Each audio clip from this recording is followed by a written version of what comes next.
In this video, I want to show you how to set a custom margin. I'm going to change the right margin of a document so that there's space for people to take notes on the right side of the page. So how do I set this custom margin? Well, I'm going to show you how. Here we are, we're in a marketing report here for Litware Incorporated, and we're going to set a custom margin. We're going to do that by going to the Page Layout tab, and then we're going to click Margins, and then Custom Margins.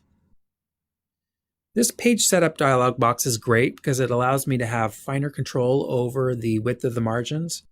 So I'm going to go over here to that right margin, and I want a 2.5 inch margin on the right there, so I'm going to type 2.5. And I'll go down here and click OK.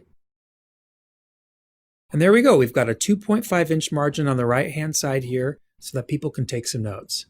Now, if you want your custom margin to be specified in something other than inches, you can do that. You can specify points, you can specify millimeters, there's all sorts of things you can do. And the way you do that is you set up Word to recognize that unit of measurement. We're going to do that by going over here to the File menu, and then we're going to go down and click Options. We'll click Advanced on the left, and then we're going to scroll down until we get the Display section up here.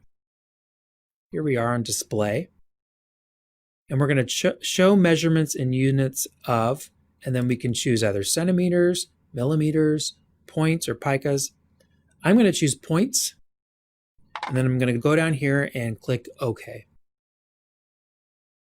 So you'll now notice my rulers now have point increments, which is great.